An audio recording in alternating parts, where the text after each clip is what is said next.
এইভাবে একবার এই রেসিপিটা বানিয়ে সবাইকে খাইয়ে কম্পিটিশন থেকে ট্রফি নিয়ে চলে এসো বাড়ি। এটা কিসের রেসিপি দেখে তোমরা নিশ্চয়ই বুঝে গেছো। আরে হ্যাঁ, এটা হচ্ছে ডাল তড়কা। খেতে খুবই টেস্টি আর সুস্বাদু। তো এই রেসিপিটা বানানোর জন্য আমাদের এখানে লাগবে মুসুরির ডাল। আমি এখানে গোটা মুসুরির ডাল নিয়েছি 3 কাপ পরিমাণ মতো। ভালো করে ধুয়ে ভিজিয়ে রেখে দেবো আধ ঘন্টার জন্য। আমি এখানে খোসা ছাড়ানো মুসুরির ডাল নিয়েছি, তোমরা চাইলে খোসা সহ মুসুরির ডাল নিতে পারো বা মুগ ডাল দিয়েও রেসিপিটা করতে পারো। তো ডাল ভিজিয়ে এক সাইডে রেখে দিয়ে এখানে 2টো ডিম নিয়েছি, ফাটিয়ে এর মধ্যে দিয়ে দেবো অল্প একটু লবণ আর হলুদ। কাঁটা চামচের সাহায্যে ডিম দুটো ফেটিয়ে রেখে দেবো এক সাইডে।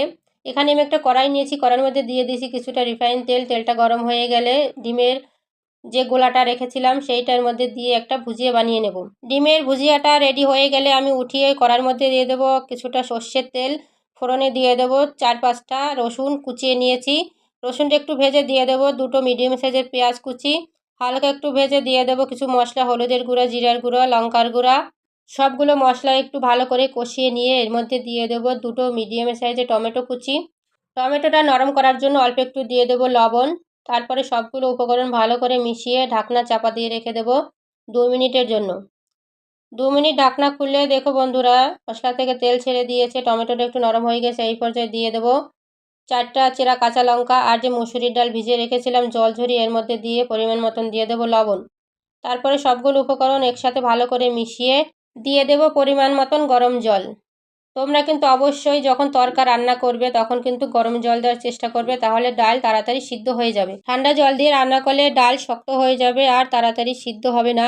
ডাল আর জল একসাথে মিলিয়ে ঢক্কন লাগিয়ে রেখে দেবো 2 মিনিটের জন্য। 2 মিনিট পর যখন ঝোলটা ফুটে উঠবে এর মধ্যে দিয়ে দেবো ডিমের ভুজিয়া। ভুজিয়া দিয়ে নাড়াচাড়া করে আবারও ঢাকনা দিয়ে রেখে দেবো 10 মিনিটের জন্য। 10 মিনিট পর ঢাকনা খুলে ঝোলটা যখন শুকিয়ে যাবে দেখো বন্ধুরা ডালটাও সিদ্ধ হয়ে গেছে আর ঝোলটা অনেকটা শুকিয়ে গেছে। এই পর্যায়ে দিয়ে দেবো 1 চামচ গরম মশলা। একটু নাড়াচাড়া করে দিয়ে দেবো ধনিয়া পাতা কুচি আর কিছুটা দিয়ে দেবো কাসুরি মেথি। হাতের তালুর সাহায্যে একটু ম্যাশ করে দিলে সেন্টটা ভালো আসে। তোমাদের হাতের কাছে থাকলে দিবে, না থাকলে দেওয়ার দরকার নেই। তারপরে গ্যাসের আঁচটা বন্ধ করে নামিয়ে নিয়ে এর মধ্যে দিতে হবে একটা স্পেশাল তড়কা।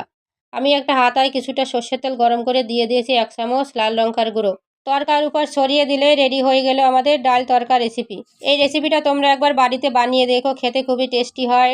ভাত, রুটি, পরোটা সব কিছুর সাথে জমে যাবে।